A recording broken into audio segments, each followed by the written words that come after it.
Les doy la más cordial bienvenida a Comunicación de la Facultad y pues muy contentas, como dijo Carla, de estar en esta semana por la no violencia en la Facultad de Ciencias con todas estas actividades que va a haber en la facultad, conferencias, transmisiones. Mañana tenemos la foto grupal para el del 25N y iniciando esta semana con mucho gusto y mucha emoción con la doctora Maura Elizabeth Ramírez Quesada. Maura, muchas gracias por participar con nosotros, por aceptar la invitación. Ya, muchas gracias por invitarme. Estoy un poco nerviosa. No, no, no pasa nada.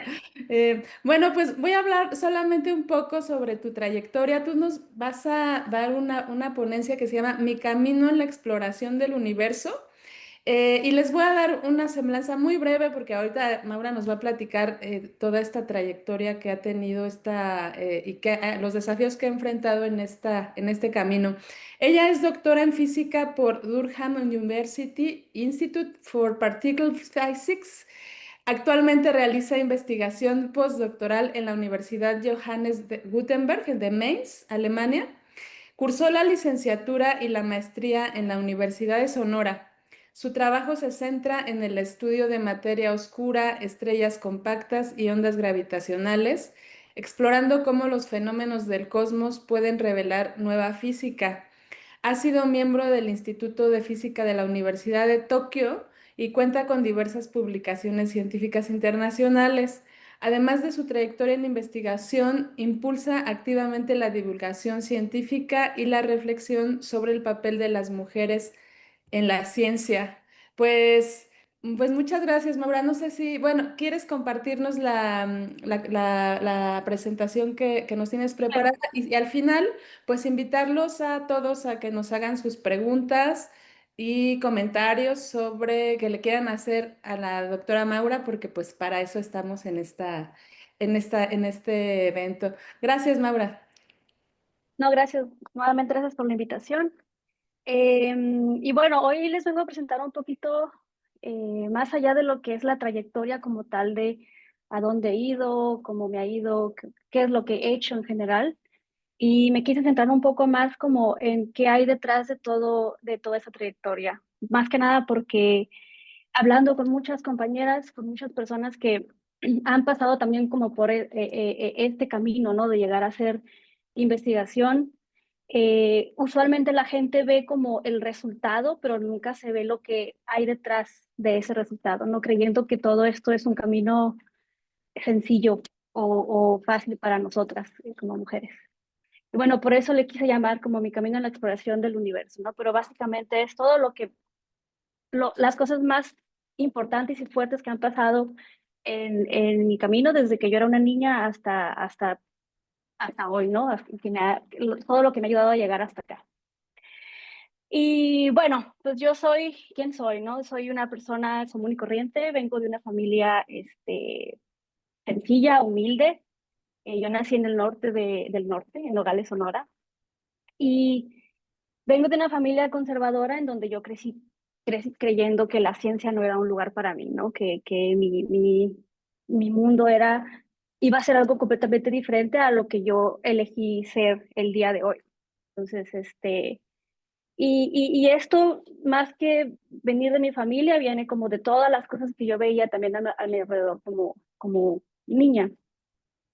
Esa fue como la semillita desde mi infancia, ¿no? De cuando yo, las cosas que escuchaba, las cosas que me decían, como por ejemplo que había cosas que no eran para mí, que las niñas no se vestían de tal forma, o que no hacían tales cosas, no sé, que lo más importante era encontrar a alguien con quien casarme, todas estas ideas que te empiezan a bombardear bueno, a mí desde que yo tenía que 5, 4 años, ¿no? Mi primer acercamiento a algo diferente a eso fue un programa de televisión que yo creo que ya mucha gente no lo conoce, que se llama El Mundo de Big Man, y básicamente trataba de mostrar experimentos no solo de física, sino en general de ciencia, de biología, de química. Mostraban también cómo funcionaba el cuerpo humano, la medicina. Y todo eso pues me llevó como a apasionarme o me empezó a gustar como que esta cosa que era el ser científico Pero lo curioso es que yo veía pues que no solo en este programa, sino en anuncios de televisión, en programas donde se ponía al niño como que en este mundo y a la chica no. La chica era siempre como la persona que hacía la pregunta porque no sabía nada, ¿no? Entonces, quizás no conscientemente uno crece viendo estas cosas y pensando, bueno, pues voy a ser una secretaria, voy a ser una licenciada, una abogada. No diciendo que eso está mal, no, no quiero que me interpreten, pero apagando quizás cuando una niña tiene como la inclinación a la ciencia, apagando un poco eso, ¿no? Diciendo, bueno, quizás eso no lo voy a poder hacer yo. Esto enfocado a la ciencia. Ya después hablaré un poquito más de algo general, algo ya en lo profesional de cualquier carrera que uno quiera estudiar, ¿no? Que van como que apagando estos pensamientos de querer ser más de lo que te dicen que vas a hacer o de lo que te dicen que puedes hacer. Em, bueno, a pesar de todo eso, como ya vieron en la presentación, pues ya tuve yo como, eh, luché un poco contra corriente y contra ideologías familiares, incluso de amigos, y logré hacer esta trayectoria de estudiar en la Universidad de Sonora y después querer hacer un doctorado y ya a partir del doctorado pues se abrieron más puertas que me llevaron a lugares que yo jamás imaginé conocer. Y bien, este mapa lo veo y se ve súper lineal y se ve muy bonito, pero pues tiene una historia que incluye mucho miedo, muchas dudas de uno mismo, muchas cuestiones de si lo voy a lograr, si no lo voy a lograr, cómo lo voy a lograr, ¿no? Entonces, no es o sea, no es una trayectoria lineal, realmente no. Incluso, de hecho, de Durham a Tokio fue bastante difícil. Em, entonces, para lograr este camino, tuve a mucha gente que me apoyó. Y una de las principales y de las que yo siempre he estado muy contenta de haberme encontrado en el camino ha sido la profesora Malena Tejeda Yoman. Y ella fue la que creyó en mí, ¿no? Cuando yo tenía todas estas dudas de no sé si lo voy a lograr, no sé si voy a poder conseguir llegar a donde me estoy proponiendo llegar, ¿no? Y bueno, a partir de que ella me impulsó, me ayudó, ya tuve yo otras personas en el camino, mis dos asesoras de doctorado, mi primer jefe en Tokio, que también me ayudó bastante. Bueno, las dos personas con las que estoy trabajando en este momento aquí en Alemania. Entonces, yo siento un profundo respeto por todos ellos porque pues sin ellos yo no hubiera logrado tanto, ¿no? Y bueno, obviamente el camino de la ciencia, el camino de cualquier profesión está bastante llena de obstáculos. Eso es algo que se espera en general, ¿no? Porque pues tienes que pasar horas, tienes que dedicarle, tienes que estudiar, hay exámenes, hay el estrés. Eso es como lo que se esperaría en el escenario más sencillo, digamos, ¿no? Toda esta cosa que rodea el estudiar una carrera, el estudiar un posgrado. Sin embargo, hay algo que yo aprendí justo cuando estaba haciendo esta presentación, porque había violencia sobre mí que yo no sabía que había, porque era una violencia bastante silenciosa y más que nada era una violencia como impuesta por el sistema. Y entonces aprendí este nuevo término que se llama violencia estructural, que no siempre es invisible, que no siempre es visible, que no siempre es directa, que no siempre vas a verlo como un tipo de violencia en el que te están ejerciendo, ¿no? ¿Por qué? Porque es una violencia que está ya muy metida en el sistema, ¿no? Es un conjunto de condiciones sociales, económicas sobre todo, culturales, incluso familiares pues, que te van a permitir acceder o no acceder a algo, a lo que sea que tú quieras alcanzar, ¿no? Entonces yo empecé a reconocer, bueno, me encontré con esta definición porque quería enfocar la plática en, bueno, qué tipo de violencia yo había vivido, ¿no? Y como mencioné, o sea, yo nunca sentí una violencia directa, o sea, no, ni siquiera sabía que podía llegar a ser violencia.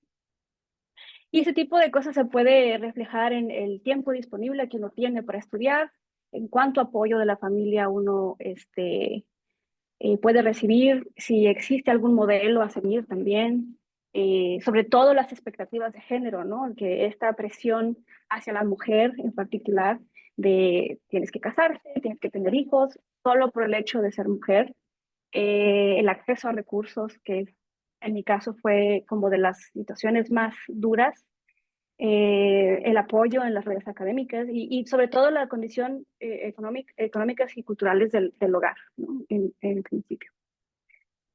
Entonces aprendí, no, comencé a meditar en esto y me di cuenta pues que sí, había bastantes cosas que yo pasé a través de mi trayectoria que si no hubiese recibido apoyo de gente que, vaya, no fue mi familia, yo quizás en algún momento me hubiera detenido, me hubiera estancado y no hubiera podido lograr. Este, pero ese no es el principal, o sea, es el principal problema. ¿Por qué? Porque crea otras cosas. Entonces viene un segundo problema, porque cuando uno no tiene tiempo, por ejemplo, de estudiar, o cuando uno tiene que trabajar y estudiar al mismo tiempo y no tienes este acceso al estudio de como una persona, ¿no? que lo tiene, que tiene apoyo, etcétera, comienzan a crecer preguntas, dudas, comienzas a sentir que tal vez pues no deberías hacerlo o que quizás no eres lo suficientemente buena, ¿no? Porque si, no sé, trabajaste hasta tarde y no pudiste estudiar y fallaste un examen. O sea, estas cosas comienzan a generar en uno que tal vez pues no somos lo suficientemente buenos. Entonces, no solamente esta violencia estructural no nos está limitando desde fuera, sino que también está creando en nosotros este tipo de cosas que luego comienzan a crecer y comienzan a afectar en nuestro desarrollo académico, ¿no? Y eso yo lo vi reflejado en los primeros años de mi carrera porque pues había mucha inseguridad, me daba mucho miedo opinar, tenía como esta limitación de hacer mis tareas y ya, ¿no? Ser muy autoexigente, criticarme de forma muy negativa después, no sé, de un examen o de dar una presentación o de opinar, era como toda esta situación que se iba generando debido a que no tenía oportunidades de dedicarme 100% al estudio, no tenía la oportunidad de dedicarme 100% al estudio. Entonces, empieza uno a crear este tipo de pensamientos y de situaciones. Eh, Afortunadamente en el camino, cuando yo estaba haciendo mi carrera, conocí a una persona, Marilena, que fue como mi modelo a seguir. Fue yo, bueno, que ya conozco a alguien que lo ha logrado, conozco a alguien que está mostrando ser de una forma que yo nunca había visto, por ejemplo, en mi familia, ¿no? Como ya dije, vengo de una familia bastante conservadora, entonces estaba mostrándome este otro lado de ser mujer, de decir, mira, yo puedo opinar, yo puedo decir, yo puedo pararme aquí frente a la gente y hablar, ¿no? Y comentar e interactuar de una forma en la que se veía segura y se veía fuerte. Y ahí yo comencé como a decir, bueno, entonces quizás simplemente necesito comenzar a practicar a ser así. Y ahí como que empezó a cambiar un poco esta inseguridad y comencé a atreverme un poco más, comencé a querer ya involucrarme en cosas y hablar y ver qué más se podía hacer para desarrollar mi capacidad, ¿no? En cuanto a ser científica. ¿No? Ya no quedarme atrás o no quedarme callada o no esconderme atrás de un cuaderno. Y comencé a prepararme más, a leer, comencé a tomarme un poco más en serio esto de la carrera científica, allá nada, no solamente estudiarla, sino realmente decir, quiero dedicarme a la investigación, me gusta aprender cosas nuevas, me gusta entender cómo funciona el universo, cómo interactúan las partículas, cómo es todo esto que ahora estoy haciendo, ¿no? Comenzó como a interesarme bastante. Y me atreví un poco, o sea, aquí estos son mis primeros pasos en la ciencia cuando estaba en la Universidad de Sonora. Esto es entre mi carrera y mi maestría. comencé a tomar clases con mis maestros sobre partículas elementales, sobre cómo funcionaba el universo.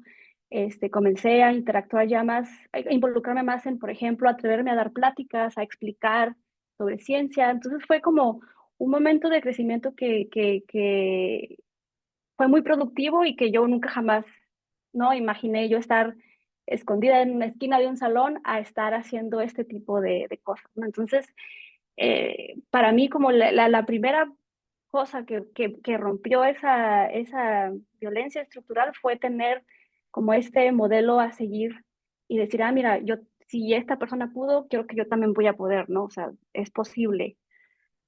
Eh, pero pues a pesar de que uno se atreve, hay otras cosas que suceden, porque cuando uno empieza a practicar el levantar, opinar, el discutir, el hablar de ciencia o el empezar a poner ciertos límites a ciertas situaciones en la academia, ya uno empieza a ser clasificada, ¿no? Como, no sé, si uno se enoja, estamos locas, somos exageradas, estamos hormonales, o que somos intensas. O sea, hay como todo un tipo de etiqueta a una reacción en la que uno quizás solamente está poniendo un límite o está dando, o está uno dándose a respetar como académico, ¿no?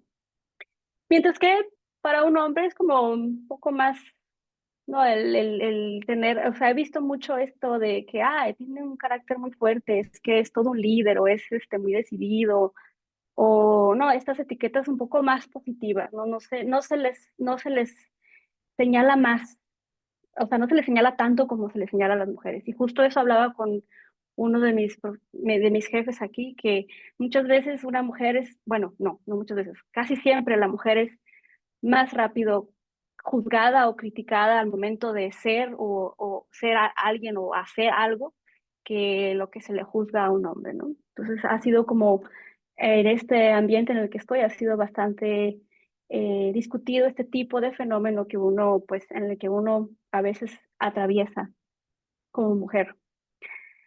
Eh, y creo que lo más fuerte para mí fue el darme cuenta que como mujer siempre se me ponía esta condición de elegir entre estudiar, entre seguir una carrera profesional y tener una familia.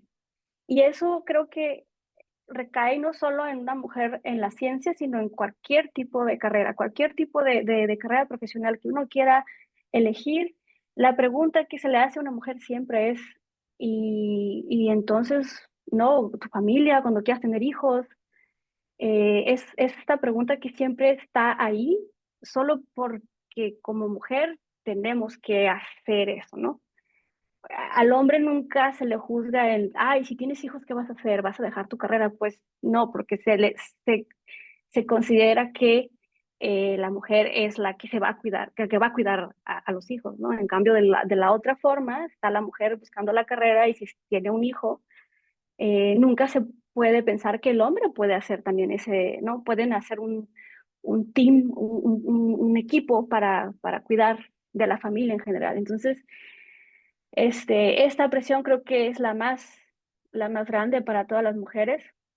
Y esta es la pregunta, o sea, estas son las típicas preguntas que uno tiene siempre al momento de decir, quiero ser una persona, una mujer profesional, ya sea en la ciencia o en cualquier otra carrera que a la que uno se quiera encaminar, ¿no? Entonces, es algo que está muy, muy marcado y es algo en lo que yo he vivido mucho a lo largo de mi trayectoria.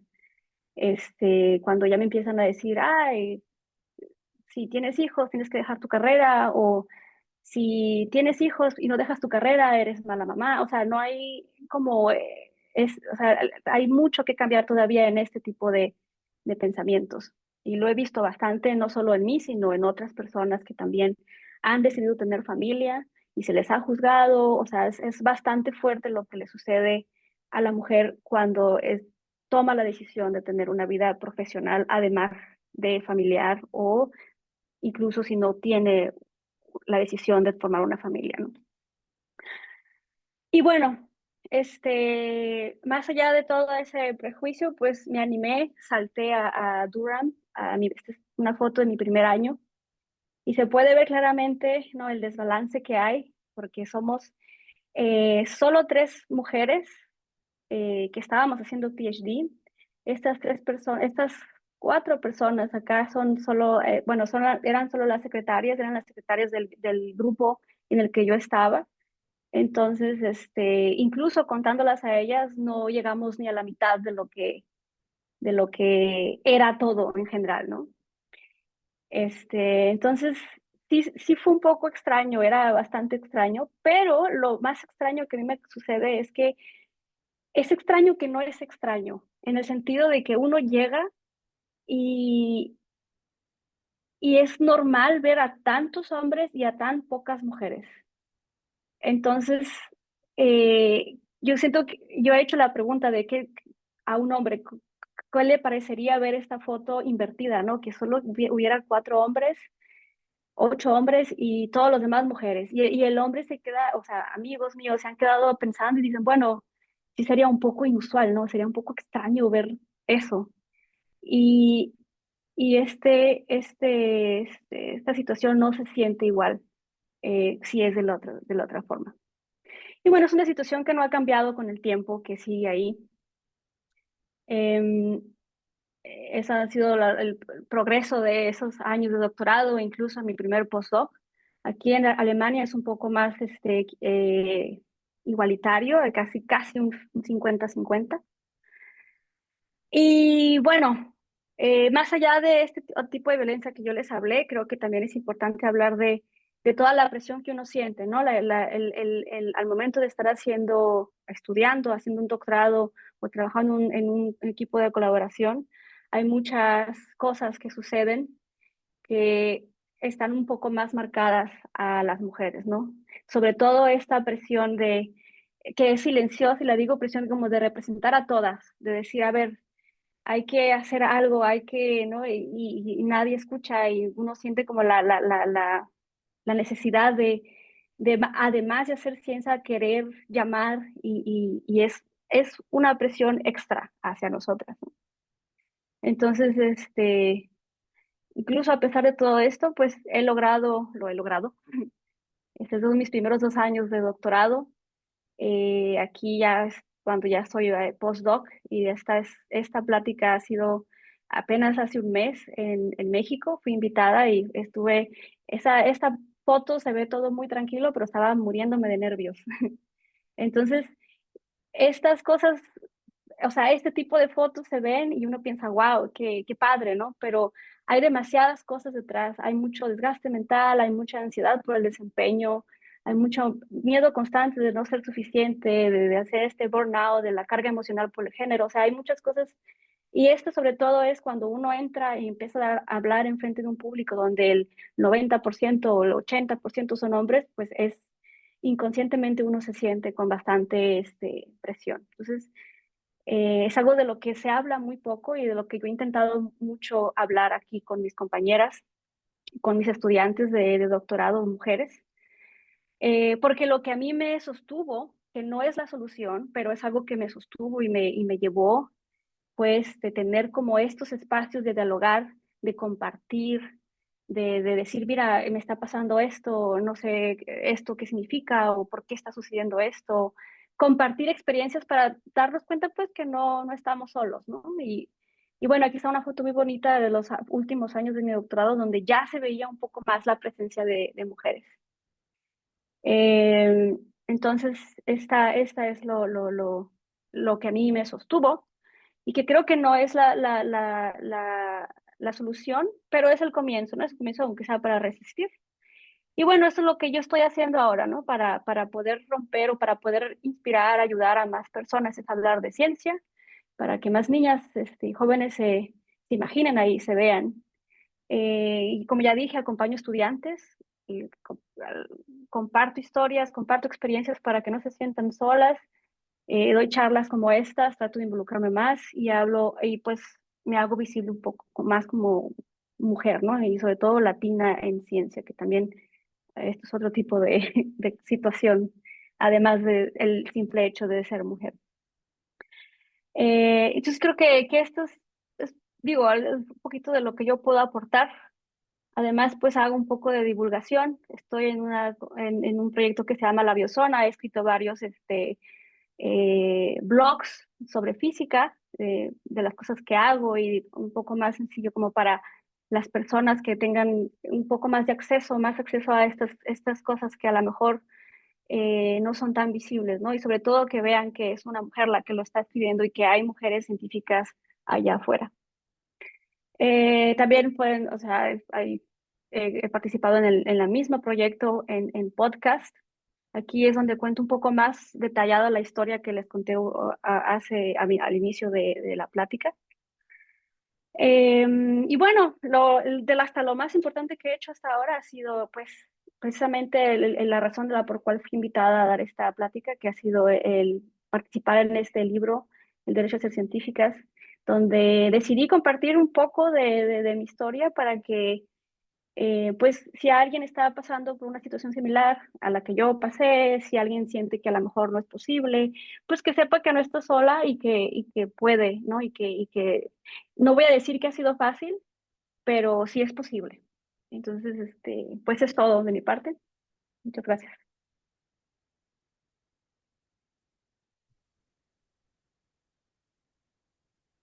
Muchas gracias, Maura, por esto que nos compartes y preguntarte sobre esto que decías de la violencia estructural que la tenemos ya como a veces muy asimilada, ¿no? Como muy cotidiana. ¿Y tú cómo la viviste en los diferentes países y diferentes culturas que has estado? Porque pues estuviste en Japón, bueno, eres de Sonora, del norte del país, que también hay diferencias aquí en México, aunque sabemos que de manera generalizada, pues hay todavía una cultura como la que mencionas. Pero ¿cómo te fue, por ejemplo, cuando estudiaste en Japón y y luego que estás actualmente ahí en Alemania? ¿Cómo es? ¿Hay diferencias o cómo te ha ido en esa parte? Creo que, bueno, Japón sigue siendo un país bastante, no, digamos, machista. Pero en cuanto a la ciencia, se está tratando de impulsar bastante a la mujer en la ciencia.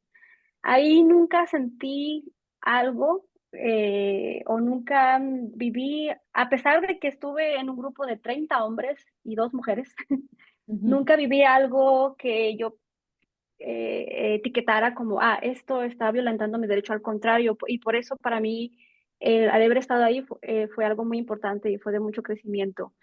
Pero lo que sí se ve, pues, es que eh, muy pocas mujeres están inclinadas a estudiar ciencia. Y, por ejemplo, yo conocí solo una japonesa que ahorita es mi colaboradora que hace ciencia. Y no he conocido a alguien más. Si acaso en alguna conferencia ¿Cómo? habíamos 3 a lo máximo de una conferencia, no sé, de 80 personas, ¿no? Es bastante, pero yo creo que ahí, o sea, yo creo que tiene mucho que ver con también como con esta historia que le van contando a las niñas, ¿no? Es como la misma situación en la que crean esta imagen de que solamente estás encasillada a hacer una cosa en el papel de tu vida, ¿no? Entonces, eh, no fue directo hacia mí, pero sí fue algo que observé. Eh, y algo que siempre me gusta mencionar es estar en un piso donde hay 2 baños para hombres y uno para mujer. Entonces es como, es muy simple, pero incluso en la estructura de los edificios se observa esto. Y en el piso donde son las secretarias hay 2 baños de mujeres con un montón ¿no? Entonces, como que uno empieza ya a ver, bueno, todo el sistema está como para eso. Estabas diciendo un poco sobre eso. Es muy interesante, más que interesante como saber que a estas alturas de la vida todavía estés viviendo este tipo de cambios, ¿no? Esto que nos decías, que haya un baño o la foto que nos Mm. mostraste, en donde solamente son tres mujeres y todos los demás son hombres. pensando además que estamos ya en un momento en el que ya se ha avanzado un poco, ¿no? Ujú, Sobre el tema del acceso de las mujeres en la ciencia. Entonces, nos decías sobre estas cosas que viviste culturalmente, por ejemplo, Japón, ¿no? Que es una cultura un poco más conservadora. Nosotros, ujú, México y América Latina. Y ahora en donde estás, ¿cómo te ha ido? Nos comentabas que platicas con tus jefes, ¿no? Del tema ujú. también. Sí. ¿Cómo es eso? Acá, bueno, acá se intenta bastante el tener un número alto de mujeres en los grupos de investigación, lo que me parece bastante bien.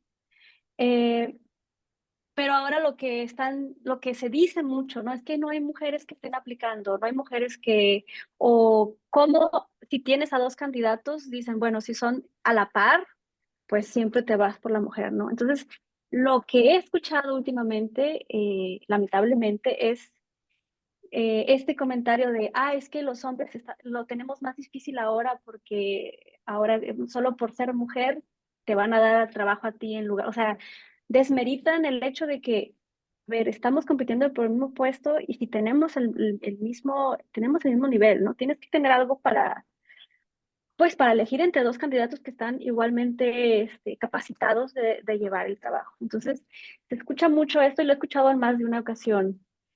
No aquí como tal, pero sí lo he escuchado en general cuando hablo con personas con las que yo les digo, yo voy a, por ejemplo, alguna vez dije, quiero aplicar a esta posición en tal lado. Sí, te va a ir muy bien, es que eres mujer, ¿no? Entonces yo me quedo como, bueno, ¿me dan el trabajo porque soy mujer o porque soy buena? Y Claro. esa discusión sigue todavía muy fuerte. Quizás me gusta pensar que es inconsciente, pero yo creo que es algo que tiene que cambiar en algún momento, ¿no? Sí, seguramente Sí. va a ser otra vez un proceso que se va a vivir ahí para ir Ujú, quitando pues esos ujú, sesgos que hay. Hay ujú. una pregunta, Eduardo Sánchez pregunta si consideras que la violencia estructural se manifiesta desde edad temprana o aparece posteriormente cuando ya se asumen mayores responsabilidades. Yo creo que, bueno, yo puedo hablar solamente por mi caso, ¿no? No puedo decir si es algo absoluto. En mi caso apareció desde temprano, pero por el hecho de que pues, yo venía de una familia que no tenía la capacidad económica para sostenerme. Entonces me tocó trabajar, me tocó, por ejemplo, cuando yo estaba apenas entrando a la secundaria, para poder tener acceso a Internet, yo tuve que trabajar para pagar el Internet, para poder hacer mis tareas. Entonces, yo creo que no puedo decir si es algo que es absoluto, pero sí puedo decir que en mi caso fue así y es algo de lo que no te das cuenta hasta que lo meditas de grande, ¿no? Ya cuando dices, bueno, porque una niña de 12 13 años tenía que trabajar para poder estudiar, por ejemplo, ¿no? Ujú. Entonces, o porque una niña de 4 años está recibiendo estas ideas de solo cásate y que te mantengan, por ejemplo, ¿no? Que es como empiezas a limitar a la persona a quizás aspirar a otro camino. Igual, casarte, pero no tienes por qué estar peleado con ser alguien profesional, ¿no? O dedicarte a lo que quieras en general. Sí, porque además es una condición de las mujeres, por ejemplo, mexicanas, que tenemos esa desde niñas, ¿no? Ujú, O te vas a casar para que seas una buena madre, pero aparte ujú, buena esposa y ama de casa, aunque, aunque desde luego que ha cambiado mucho, ¿no? Esta ujú. concepción, pero hay, por ejemplo, tú viviste, bueno, eres de Sonora bueno, tú tienes más hermanos que Tengo una hermana menor o mayor.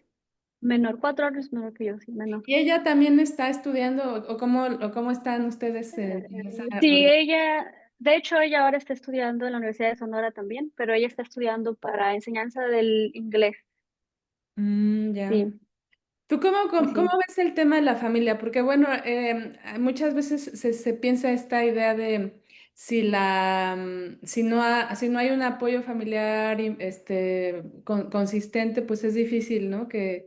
que alguien pueda, o un ejemplo familiar donde pues ya el papá o la mamá es, no sé, arquitecto, ingeniero, abogado, lo que sea, entonces ya quieren que el hijo siga ese camino. Cuando Ujú, hay ese ejemplo, tú nos mencionabas algo muy importante que era como tus mentores o estos primeros referentes y la importancia de como mujeres, como niñas, que haya estos referentes. ujú, Esta parte, ya no las dijiste tú, cómo vives y cómo ahora tú también das estas pláticas y estos acercamientos para que más ujú, niñas vean estos modelos que son posibles, ¿no? ujú. Pues a mí siempre me gusta, cuando conozco a alguien que sé que está interesado, me gusta, no, a mí, por ejemplo, mis modelos a seguir, obviamente nunca me mintieron de sí, tú puedes, va a ser súper fácil, porque la realidad es que no. Realmente no es fácil, más allá de si tienes la oportunidad económica o no, en general, sí es un camino de bastante trabajo, ¿no? Estudiar, dedicación, etcétera. Lo que a mí me ayudó es ver que si yo, o sea, que alguien me dijera, si tú fallas, no pasa nada, lo vuelves a intentar. Entonces, a mí, por ejemplo, cuando alguien me viene a buscar y me dice, oye, ¿cómo lo hiciste? Pero es que me da miedo, porque qué tal que si repruebo, qué tal que si no me va bien. A mí me gusta responder lo que a mí me respondieron alguna vez y que me liberó mucho y me quitó mucha presión. No pasa, te regresas y ya, y te recibimos y intentas en algún otro lugar o vuelves a intentarlo, o no pasa nada, o sea, realmente no hay nada que perder. Esa respuesta me ayudó bastante. Yo creo que si esa persona a la que yo le hice esa pregunta me hubiera dicho, no, tú puedes, eres muy buena, en lugar de ayudarme, me hubiera metido mucha más presión. Entonces, a mí lo que me gusta mucho, por ejemplo, a mi hermana ahorita que está estudiando, me gusta mucho decirles que no pasa nada, o sea, si te va mal en un examen o si no logras pasar la carrera o si no pasa nada, relájate, se vuelve a intentar. Si realmente lo quieres, lo vas a volver a intentar y vas a ver qué va a suceder. Y siento que eso quita más presión, relaja más y entonces uno ya puede, ¿no? Continuar y ayuda bastante. A mí me ayudó, entonces a mí me gusta mucho hacer eso porque realmente ya uno vive con toda esta presión de no ser suficiente, etcétera. Entonces, sí, es bastante Sí, claro, ser importante. persistente entonces, ¿no? Constante Ujú, cuando haya respuestas negativas o cosas así. ujú. Rodrigo André pregunta, ¿qué estrategias justamente te ayudaron a manejar el costo emocional de lo que has vivido? Pues, como lo mencioné, mucho el compartir historias, ¿no? Compartir, mira, yo viví esto o me siento así o estoy en este estado en el que a lo mejor no sé si quiero continuar. Em, eh, Esto me ayudó mucho, tener como el darme cuenta que la otra persona es receptiva y dice, yo también me he sentido así, ¿no? Yo también he tenido esta sensación de que a lo mejor no, pues no soy buena para esto, ¿no? Entonces, eso me ha ayudado bastante. Terapia, pero ese tipo de cosas ya las pude pagar hasta que con trabajo. Antes no podía, ¿verdad? Pero eso también yo lo recomiendo mucho para cualquier persona. Ah, es algo que ha ayudado bastante porque me ha hecho crecer mucho como persona y me ha ayudado a creer un poco más en mis capacidades. En creer, en darme cuenta que no es solo la suerte lo que me ha acompañado en esta trayectoria, no la suerte de encontrar a gente, sino que también ha sido mucho trabajo duro. Claro, pues sí, también es como varios factores, no solamente eso que dices, sino también el talento, ¿no? Y las Ujú, habilidades que ujú, cada quien tenemos. Y eso es indudable que también define toda esta carrera o el camino que todos tomamos. Alejandro Rivera pregunta desde tu experiencia, ¿qué podemos hacer, qué pueden hacer los hombres para que las colegas mujeres se sientan mejor integradas dentro de los espacios que comparten? ujú. Es una pregunta difícil, pero yo creo que, a ver, voy a pensarlo un poco antes de responder. Porque es que hay muchas cosas que depende mucho, ¿no? O sea, yo me he encontrado con personas que realmente tienen comentarios, bromas o situaciones en las que uno se pregunta, oye, ¿por qué estás asumiendo eso de mí, no? Por ejemplo, comentarios muy fuertes que, bueno, voy a permitirme mencionar uno, es de alguien que ha dicho, ah, no sé, si me invitaron a dar una plática a algún evento muy importante o lo que sea, es ¿con quién dormiste para lograrlo, no? Ujú. Como broma. Ay, es que es una broma, no, no es una broma. Y, y pega porque es como, a ver, por qué piensas que tengo que hacer eso para lograrlo? Otro tipo de comentarios que ha habido es, por ejemplo, alguna vez alguien hizo el comentario de que yo me sentaba al lado de alguien más para salir bien en mis exámenes, como broma. Yo creo que el hombre lo que puede hacer es analizar un poco más el tipo de bromas y analizarlas en el sentido de, ¿es realmente esto es una broma o viene integrado demasiadas ideas con las que uno crece, que las normalizamos? em, y que, y que creemos que realmente son bromas, ¿no? Es como reflexionar un poco más en ese tipo de cosas.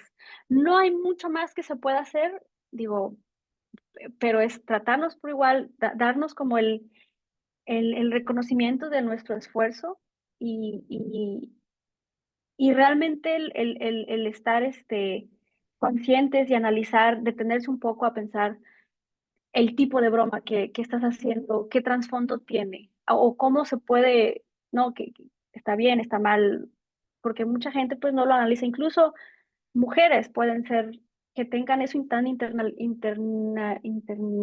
¿cómo se dice? Internaliz- Internalizado, que incluso uno puede decirlas, ¿no? Y decir, a ver, ¿por qué estoy diciendo esto, no? O sea, es ese tipo de cosas creo que están tan normalizadas que no se dan cuenta, entonces es un momento de que uno empiece a cuestionar. Sí, pues es que es lo que creo que todos tenemos, como esto que hablamos de estas partes de la violencia estructural que tenemos tan cotidiana, ¿no?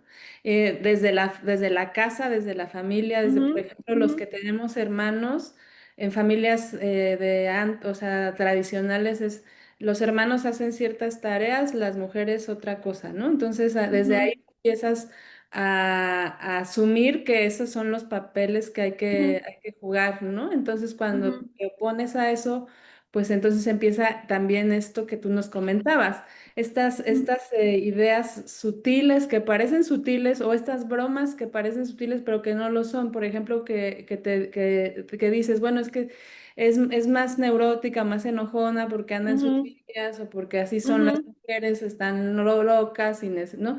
ujú, Y es distinto cuando se ven esos atributos a los hombres, ¿no? Ah, tiene ujú, carácter, es una persona fuerte, ¿no? Y ujú. decisión. Y Tiene creo que personalidad.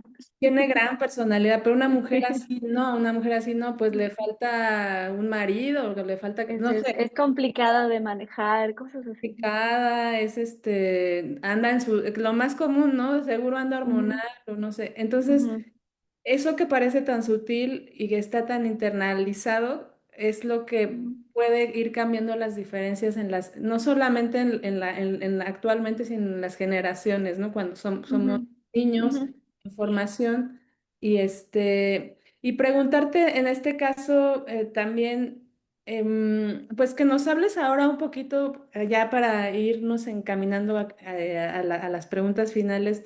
Pues un poco del trabajo que realizas de manera muy, muy, muy general, ¿no? ujú, Sobre tu área, que además es una área en donde sí hay pocas mujeres en ujú, áreas matemáticas, sí, bueno, la tuya es la ujú. misma. Este, Sí, yo estoy haciendo astropartículas. Me incliné mucho en lo que es altas energías, que es básicamente estudiar los bloques más fundamentales de lo que forma nuestro universo, pero enfocado en estrellas. Entonces, lo que yo hago es utilizar las estrellas o fenómenos que se generan en el universo para detectar si hay física nueva. ¿Por qué? Porque para describir la forma en la que el universo funciona, para describir cómo las estrellas se mueven, cómo las galaxias se mueven, cómo se formó el universo como tal, tiene que haber física nueva. Y esta física nueva usualmente viene, ¿no?, empaquetada en esto que decimos materia oscura. Detrás de esta materia oscura hay bastantes modelos diferentes para poder tener como una idea de qué es, ¿no? O sea, creemos que es partícula porque pues todo lo que vemos está formado de partículas. Entonces, en nuestra idea de científicos, bueno, el universo que vemos son partículas, la materia oscura debe de ser también una o más partículas, ¿no? Entonces, hay bastantes modelos y hay bastantes experimentos aquí en la Tierra que están tratando de detectar la interacción de esta materia con la materia normal, la materia que vemos. Entonces, lo que yo estoy haciendo ahorita es utilizar estrellas, utilizar fenómenos del universo para ver si se puede agregar un poco más a lo que ya los experimentos 3D están eh, explorando, ¿no? O sea, decir, a ver, si experimento terrestre no tiene acceso a estas masas de esta partícula y a estas energías de interacción, quizás con las estrellas podamos acceder a estas regiones, ¿no? Entonces comenzar a mapear en dónde podría estar esta materia la materia oscura o partículas de materia oscura. Entonces, y también con ondas gravitacionales, eso es un poquito diferente, pero es igual viendo fenómenos del universo que puedan describir las señales de ondas gravitacionales que tenemos ahora en los experimentos. ¿Y qué te Ujú. gustaría? ¿Cuáles son como tu proyecto para... Ahorita estás en una estancia postdoctoral. Sí. ¿Y qué planes tienes? ¿Cuáles son como tus sueños o bueno, tus proyectos para Bueno, seguir? de hecho, yo les decía a una amiga, oye, es que ya no sé qué soñar porque ya todo lo que yo quería alcanzar, pues más o menos ya lo alcancé. Pero de mis sueños, por ejemplo, a mí me gustaría mucho alguna vez escribir un libro, pero totalmente yo, ¿no? Entonces ahorita como que ya voy dando pasos porque ya pues me involucré en el libro del Derecho a ser científicas, que para mí fue bastante bonito esa experiencia, vivir cómo desarrollar este capítulo. A mí me gustaría mucho en algún momento de mi vida dedicarme a la divulgación completamente, pero obviamente para llegar ahí pues se necesita un intermedio en el que yo pueda lograr ser profesora en alguna universidad. Entonces a mí me gustaría en algún momento volver a México y no sé, en alguna universidad y dedicarme a preparar a estudiantes y básicamente impulsarlos a tomar el mismo camino que tomé yo y decirles, mira, así se puede, vámonos. Entonces, a mí me gustaría mucho hacer eso, sí, pero bueno, no sé. Y bueno, Eduardo nos ayuda con esta última pregunta. Si nos puedes dar un mensaje final para las nuevas generaciones, para que puedan afrontar este tipo de violencia o de casos que se den. Eh, el estructural yo creo que es, no sé, porque a mí pues el sistema me falló un poco, ¿no? Nunca tuve una beca, nunca, ya hasta que estuve en la universidad tuve que pelear por eso, pero creo que ahora ha cambiado, o sea, creo que ahora está un poco mejor.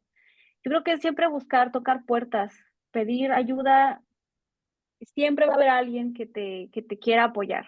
Cuando ven que quieres, yo creo que siempre va a haber alguien que te va a apoyar. Quizás no al 100% monetariamente, pero algo, ¿no? Y yo tuve mucho apoyo, y no estoy diciendo que alguien me regalaba dinero, o sea, mucho apoyo en el sentido de que cuando llegué a algún trabajo y digo, soy estudiante, quiero trabajar medio tiempo, esa persona me apoyó y incluso si tenía un congreso o lo que sea, me apoyó monetariamente para ir a los congresos. Entonces, creo que es no tener miedo a pedir ayuda, ¿no?